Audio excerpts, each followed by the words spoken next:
Now will we see the magic?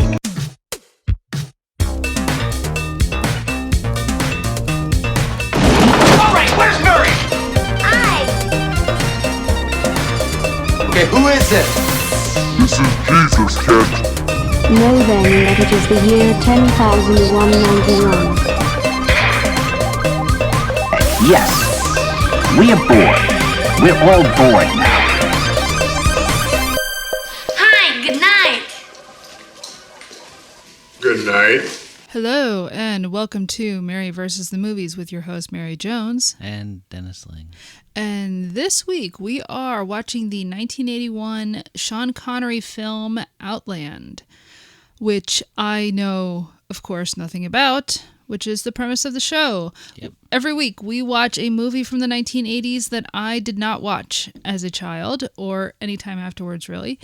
Before the show, I try to explain what I think the movie is, and then we watch it, and then I react to it. And yeah, I have absolutely no familiarity. I've never heard of this film. You told me it is High Noon in Space, which intrigued me. Right. The Western is a template, right? Yep. And you said it is High Noon in Space. So I don't know if this means it is a space Western the way that the show Firefly was a space Western, or if it is just, is it using the story of High Noon or something like High Noon as a template for telling a story.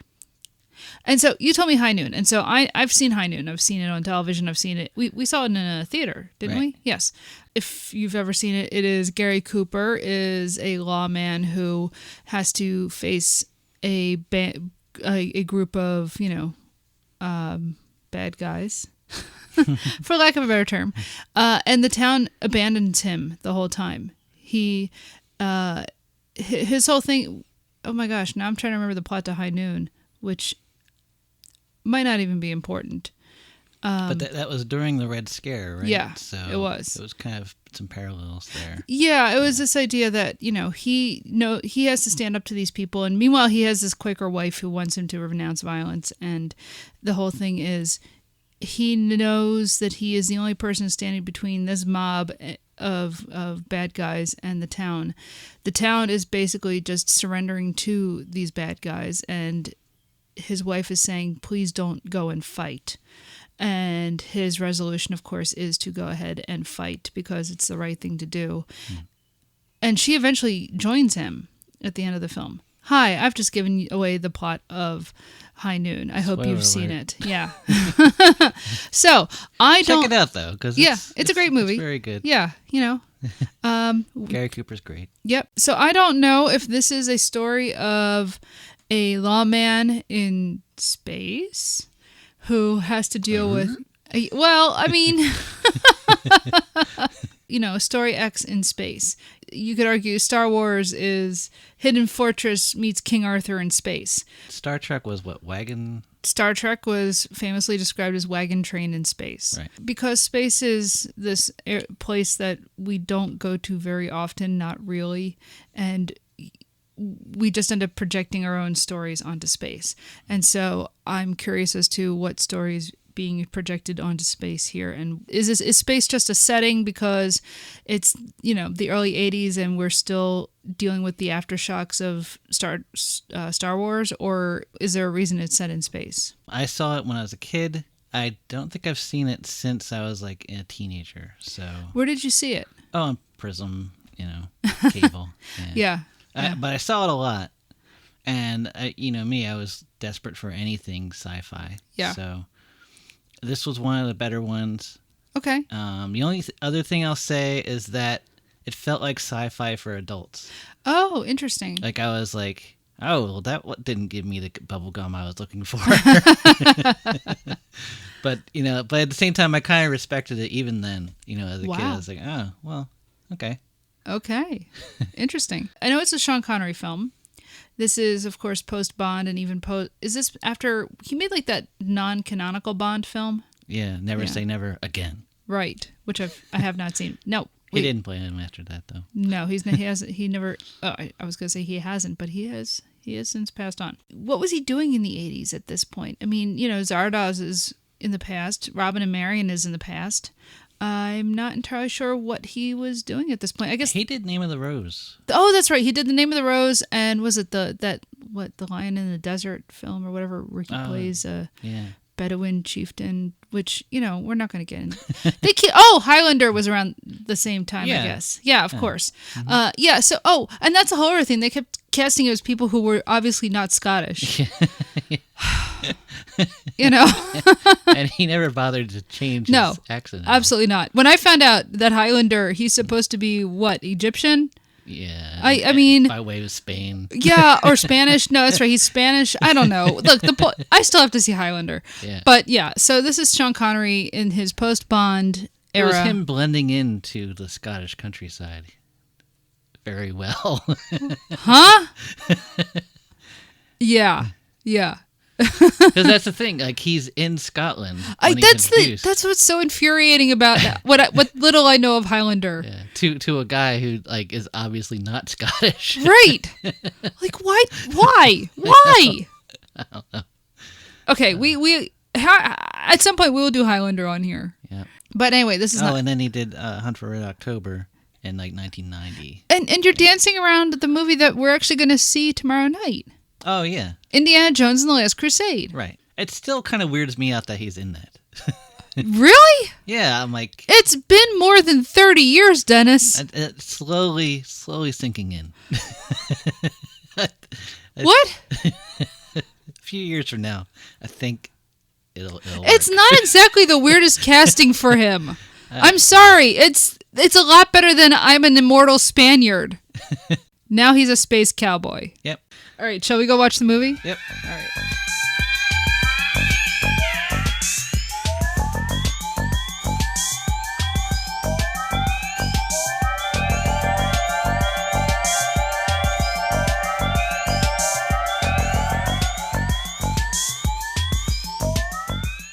So, I've never heard of this movie. I have. Well, yes, you're the one who suggested we watch it. But I really enjoyed it. Yeah, I thought you might. Yeah, I like the performances. I like the plot. I like the way it's set up. I like that it's hard sci-fi. We don't watch a lot. There's not a lot of hard sci-fi out there, really. Well, you've been kind of against this whole like chosen one type narrative, and people with special powers and stuff. Yeah. That all movies are nowadays. Right. And I knew this one was not that. Exactly. This movie is great for that reason. So Outland was directed by Peter Hyams, who also wrote it. He also, he's known for 2010, the sequel to 2001. He also did Time Cop, End of Days, Sudden Death. Oh, wait, you mean... Oh... the hockey one? The hockey one. Yes. Yeah, so he did Capricorn 1. By the way, there's a downvote for that in this... There's a downvote for what? For a Sudden Death.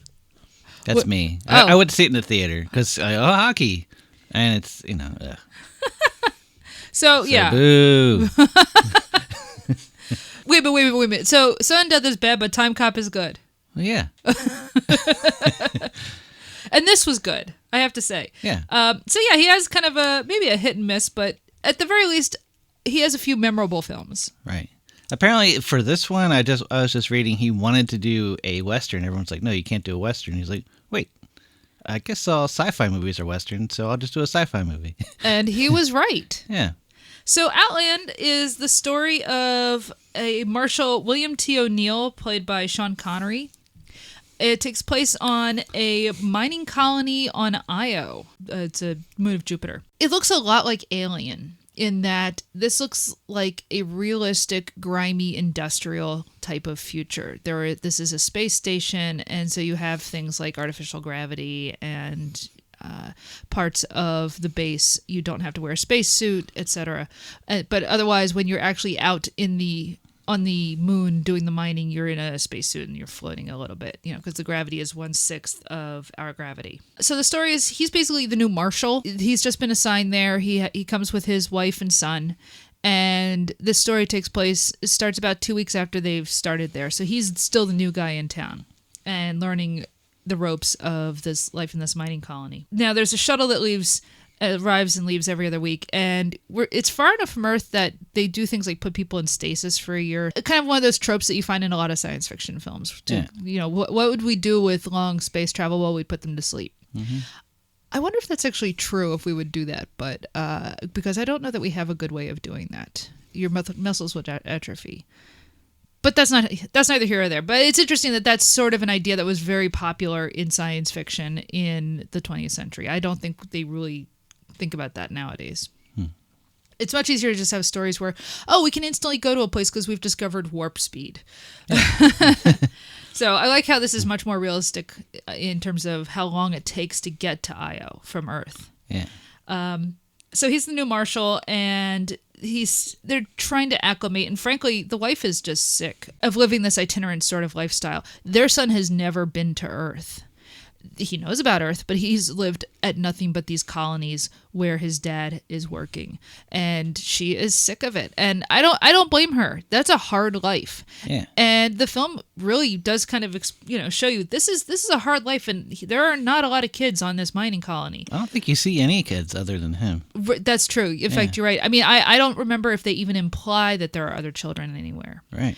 Think about like the Old West. This is a real dirty mining colony.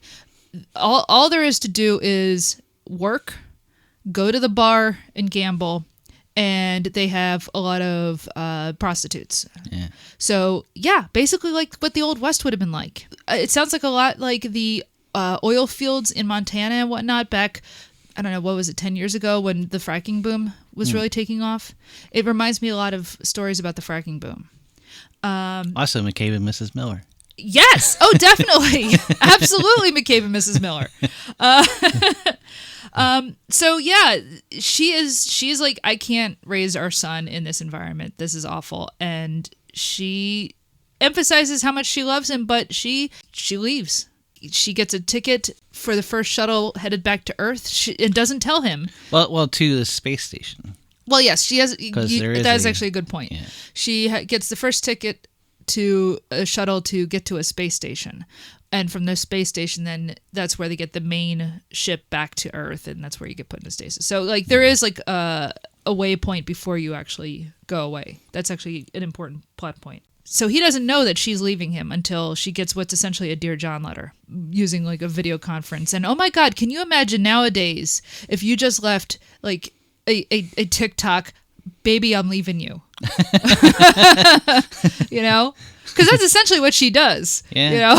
A teary one. I mean, it's not without emotion. But he's like the last one to know. Like his of course. second command knows. And everybody around knows that she's leaving him, and he is, of course, oblivious because all he thinks about is his job. And he has a very good reason to think all about his job because there has been a rash of suicides among the miners. They're just doing these irrational things. Like the first thing we see is one of the guys, he's out working in the mines, and all of a sudden he sees spiders everywhere. And he just flips out, and I think he tries to take, like, does he take his helmet off or something? He takes off the tube, yeah, like he takes the off oxygen tube, and right. then he explodes and stuff. Because his suit depressurizes. I don't think that's actually what would happen to you in space. No, in fact, I was just reading something about how... Oh, go on. It's a myth. Yeah, when you don't depressurize and your head doesn't explode. But they do in this movie, and it's not a terrible effect. I mean, it looks a little bit like one of those squeeze dolls. Yeah. You know what I'm talking Yeah. about? Where the eyes bulge out, Mm-hmm. and then all of a sudden, there's just red everywhere. Yeah. But, it's not a bad practical effect. Mm-hmm. It's a little gross, not like Scanner's gross, but, you get the idea of what's going on. Yeah. So we see that one. We see another one where a guy just suddenly decides to take an elevator up to the mining surface without wearing a pressurized suit or anything, and he just explodes before the elevator even opens up. There's another case where everybody lives in these little tiny dormitories. Think about like those Japanese hotels where you're in these little coffins, essentially. Yeah. That's kind of what everybody is sleeping in. Give Amazon time, and that is what their workers will be living in. But they'll have these booths where they can chill out. That's true. They will have their little Zen booths. Yeah. Little clouds on the ceiling and all that. Yeah. Did you see the inside of those things? I did not. Yeah, there's like this kind of paintings of clouds and stuff. And Oh, God. Actually, that sounds more like Edward G. Robinson's little death chamber in what is it? Soylent Green. We see one of the miners. He's chilling in his own bunk. We see him inject himself with a red liquid. And so that's when you kind of realize, what's happening is these guys are getting, they're injecting themselves presumably with a drug. And it's making them crazy. It's not just space madness. No, it is not just space madness. My beloved ice cream bar. No, that's not. Yeah, exactly. So no, what's happening is they're being drugged, and obviously O'Neill needs to get to the bottom of this. He enlists as his aide Dr. Lazarus, who is, I guess, basically like the camp physician. And she sees herself as kind of a washed up. Think like Doc Holliday in My Darling Clementine. She's got kind of that vibe of I'm kind of a washed up drunk. Yeah. And I'm here because they can't get anybody else. But she turns out to be like competent. Oh, almost in spite of herself. Exactly. And she's great. She's played by Frances Sternhagen, who I only knew otherwise as Cliff Clavin's mom on Cheers. Oh. Which is interesting because guess who has a role on this, and I can't figure out where he is in it? John Ratzenberger. Really? Yes, he's in this movie. Huh. Oh, you found out who he is? Yes. So Cliff Clavin is the spiders guy in the beginning. Is he really? Yeah, the one who blows up. He's like, there's spiders in my suit. I hate spiders. So he's the first suicide we see. Yeah, actually, we don't really see him because he's in this helmet. There's the lights is obscured. So yeah, that's why we didn't recognize him. No, that makes sense. Yeah. Huh. There it is. Well, this is before Cheers, right? This is before Cheers, but this after... is after Empire Strikes Back. But anyway, so yeah, Dr. Lazarus does an autopsy and figures out that these guys are being drugged. And we do see them...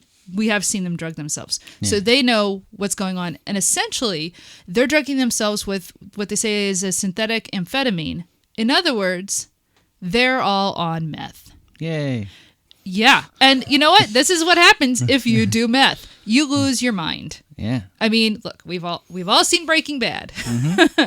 Or we've all had to encounter meth heads. For some of us, both. So yeah, basically these are guys, they're working long hours, and their way of coping is they've been told to take drugs. Who have they been told to take drugs by? Their boss. Yeah. And their boss is played by Peter Boyle. Now, Peter Boyle, he's got quite a career of playing terrible people. First of all, it depends on how much patience you have for Frank Barone on Everyone Loves Raymond, but that might be his least terrible role. I don't know. I think his least terrible role is the monster. You're right. Actually, you're right. That is a good point. He is actually a pretty sympathetic Frankenstein's monster, just under Karloff himself. This is, I would put this somewhere around, he's not as bad as Joe in the film Joe, but he's probably worse than Puchinsky in Puchinsky. This is definitely one of his more loathsome characters. As opposed to Puchinsky, the talking dog. Puchinsky, the talking dog. It's God. If you've never, folks, if you haven't seen the Puchinsky, it was a failed TV pilot, and you can find it on YouTube. And you know what? It's worth it for the 20 minutes. So yeah, Peter Boyle plays the manager of the mining colony. His name is Mark Shepard, and when we first meet him, this is while O'Neill, Sean Connery, is getting used to, he's kind of like being reintroduced to everyone and getting used to things. And Peter Boyle says, look, everybody here works very hard. Their numbers are doing great, and so they need to relax. And your job is basically to turn a blind eye, let people kind of blow off steam. It's fine. Don't worry about it. You kind of get the feeling that he just wants to keep a lid on whatever goes wrong because he's making a lot of money and he's getting a lot of work out of these people, which obviously means he's the one making sure that they're all getting drugs in order to keep their numbers up. Yeah, it's a very anti-capitalist movie, actually. It's pretty great. Sean Connery realizes what's going on thanks to Dr. Lazarus, and he realizes that the drugs are coming from higher up the food chain. The problem for him, though, is his own force, including second in command, Sergeant Montone, they say that, look, there's no evidence that there's anything actually suspicious happening. Just leave it alone. Like the last guy who was the chief left alone, just don't say anything. It's fine. Don't worry about it. Look, these are just suicides. It happens. Except that Dr. Lazarus points out that, like, there's been a huge spike in suicides over the past year. Obviously, O'Neill's like, I can't possibly leave this alone. There is obviously something wrong going on here. He tracks down a couple of employees who are running the meth ring and realizes that they're reporting directly to Shepard, Peter Boyle. And that his Montone is... Yeah, that Montone is on the take. Yeah. And after a lengthy chase where he is chasing down the dealer... At this point, I should point out, Sean Connery was 50 when he did this. Yeah. Like me. Yes. And so, like, this chase, like, he is not a superhero. He's, No. like, jumping, falling. Like, every time he gets up, it's like, oh, man, I feel your pain. Well, not only that, but I really like watching him do this slapdash chase through the mining colony. Because, yeah, he is a 50-year-old man running around. Barely, he's not really able to keep up, in fact. And it's great because, remember, this is James Bond. Kudos to Sean Connery for trying to get away from playing James Bond and essentially showing, no, I'm not a young dude running around playing spy anymore. I'm an old guy, and not an old guy. Sorry, don't look at me like that. Thanks, Dave. But I'm not a kid anymore. This isn't 1962, and it's hard to run after these guys now. Yeah. And it's great. It's actually, I really like his performance in this. Mm-hmm. It's actually, I think it's one of Connery's better performances. There are times where you really do get a sense of, like, this is he is upset when his wife leaves, but in a very interesting way that he's stoic, but you do get a sense that he's upset. Yeah. You know, it's not blank. Mm-hmm. You know, because later we see him actually replay the video. Yeah. So he's obviously, it's not like oh, I don't care, No.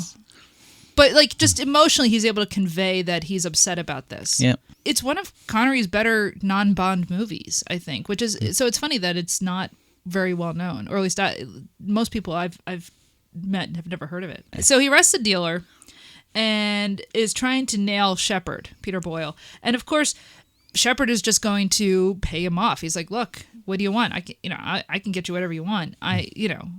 Why don't we have a deal here? But O'Neill, being an honorable guy, just will not bite. Well, the dealer then is shockingly killed in custody, but so is Montone. So obviously there are shadowy forces at play here. O'Neill bugs Shepard's phone and learns that he's requesting 2 more men from the supplier to kill O'Neill. So again, this is like in a Western where the sheriff finds out, oh, there's killers coming to town to get me. He realizes Shepard's still got other people working for him, but he doesn't know who it is. Anyway, so he promotes, but he's got to make a promotion. So he promotes this Sergeant Ballard, played by Clark Peters, who you would know as Lester Freeman from The Wire. Oh. Yeah, he's great. He's corrupt, of course. Yeah, all of the cops in this are corrupt. So, yeah, O'Neill thinks he's going to have Ballard's help, and he does not. There's a long period of, like, just waiting for the shuttle. That's right. Going on in the background, there is a countdown of when the shuttle is going to arrive, because when the shuttle arrives, that's where the killer's on the shuttle. And again, it's like waiting for a stagecoach to arrive with the killers and knowing that that's, so we have a countdown for when things are going to blow up. He's trying to figure out, okay, how do I essentially clean up this town and deal with Shepard and the meth problem and not be killed by his hired killers. And in the meantime, he gets a hold of his wife. He's able to contact her, and she says, I have a ticket waiting for you to go to Earth with us. Like, I'm not leaving you. I'm leaving where we live. Quit your job. Come with me. We'll go to Earth. His response is, I can't. Again, I'm the sheriff of the town. I've got to clean everything up. So he says, look, I'll meet you when the job is done. And the thing is, like as far as I think he's pretty sure I'm dead. Yeah. You know, like there's nowhere to run. You can't go anywhere. Exactly. It's a very small mining colony. Yeah. Like, Oh yeah, no, he's basically dead. yeah. As far as he's concerned. So when he's like, yeah, I'll meet you when I'm done, he's essentially saying goodbye. Yeah. So O'Neill has a plan. He starts hiding shotguns throughout the station with the idea that, like, you know, wherever he is, he'll be able to grab them and shoot. So the killers arrive early. The shuttle got into town a little early. They essentially sneak up on him, and he gets shot and realizes, oh no, they've got way better weapons than me. Yeah, he like the whole movie. They have shotguns. There's no lasers in this. It's No. just shotguns, and Yeah. these guys have like these like high powered rifles with like scopes and everything. Again, it's not a space opera movie at all. Yeah. It is hard sci-fi. You know, they're using shotguns. There's no lasers. There's no lightsabers. There's no phasers. He gets shot and realizes I can't win with these guys in a gunfight. And even when he goes to find the guns that he's been hiding around the station, they're gone. Now that I'd forgotten that, and that was pretty effective. Where Yeah. like you see him hiding his guns, like he knows what he's doing, and then when he opens up the locker and it's not there, and it's like, oh man, this guy's screwed. Oh, yeah. Yeah, what's great is the whole film is building to this idea that he is screwed no matter what he does, and everyone is against him except for Dr. Lazarus. And it's really compelling where it's like, oh, God, you know, there's no way he can win this. He is shot. Dr. Lazarus tends to his wound, and he asks her to close off the corridors to trap the killers into one part of the colony. So then he goes and puts a suit on and goes outside and manages to kill one of the killers by depressurizing a corridor, and the other by getting him to shoot a glass wall of a greenhouse. Yeah. Now he thinks, okay, I'm free. The killers are gone, and I can try to figure out how to deal with Shepard. And what happens? His own sergeant, Sergeant Ballard, goes and shoots him. Freeman. I know. Sheesh. Right? He seems like such a good guy. O'Neill maneuvers around him and pulls off Ballard's air hose in a struggle and, you know, explodes him. Yeah. I don't know how else to put it. Everybody else who's trying to kill him that he knows about having been dealt with, he goes into the bar to find Shepard. Even though he's gotten all of the killers and he's escaped, he knows that he's not going to win. Shepard is still in charge. Realizing he's got no other recourse, he just punches him out. Yeah. And that's it. And that's the end of the movie. He calls up his wife. He says, honey, hold on to the ticket because I'm coming to the shuttle and we are going to Earth. Yeah, we don't really know what happens to the mining colony. We don't know what happens to Shepard. Does the fact that the mining colony has been doing great numbers in terms of productivity and this O'Neill is quitting, does that mean that Shepard ultimately just gets to keep his job? We don't know. We don't know if his higher-ups get rid of him or what. And I like that. I like that it's kind of an ambiguous ending. He basically, O'Neill says, the hell with this. Yeah, I can't clean this place up. Right. I'm done. It's an ambiguous ending, even maybe a bit of a downer ending. Yeah, he gets to punch out Shepard, but to what end? Who knows? Lazarus is going to still probably be the doctor.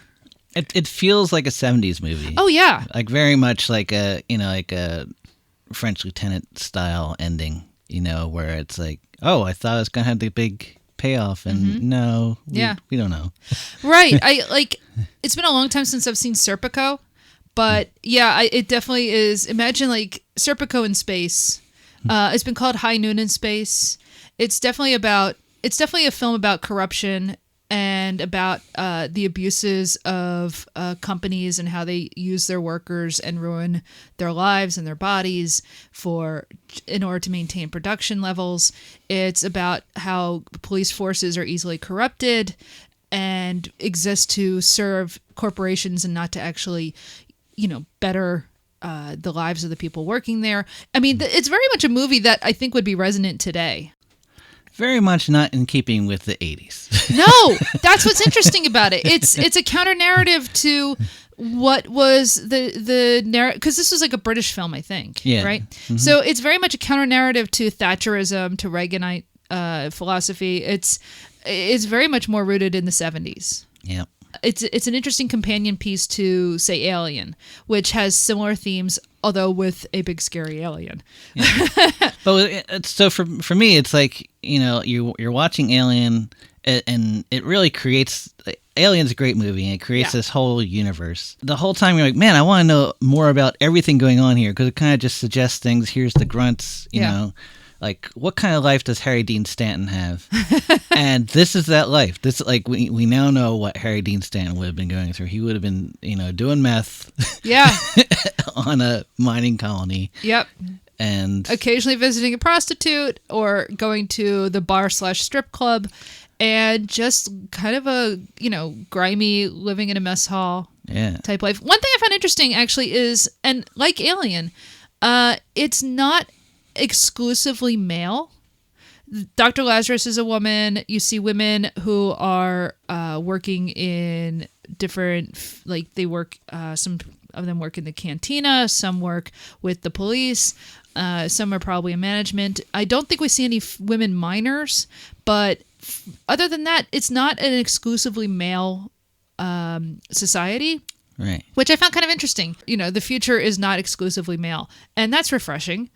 Yeah. Although minorities are definitely still very much minorities in these movies. So. Yes, unfortunately. No, you don't see a lot of non-white faces among the miners, which is unrealistic.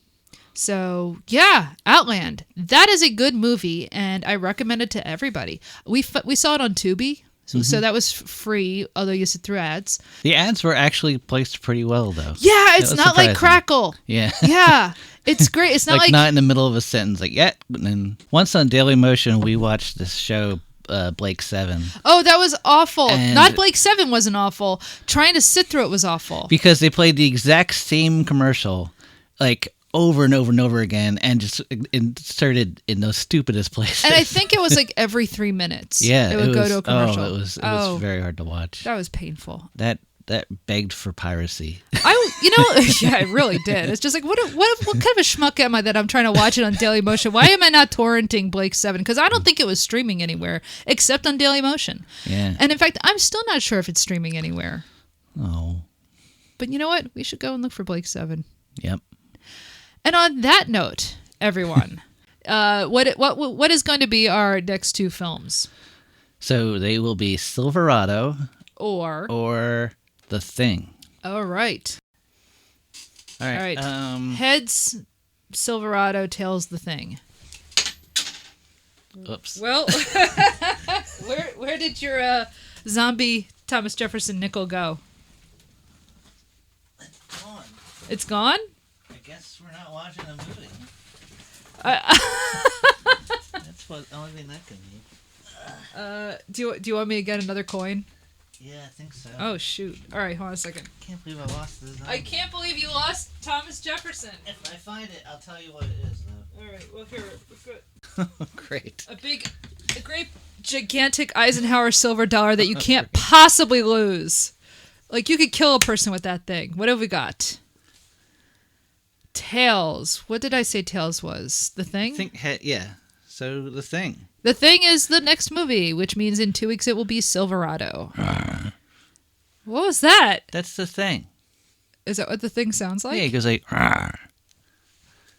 Well, I guess we'll find out a week from now. Yeah.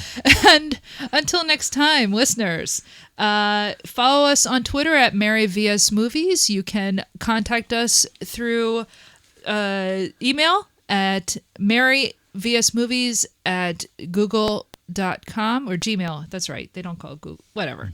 Point is, we have email. We have Twitter. You probably already follow us on Twitter because we are still a very small podcast. Yeah. Yes, and then so until next time, listeners, never trust like a Peter Boyle in a movie. No, absolutely not. He seems very nice, but no, but yeah, you don't trust him at all.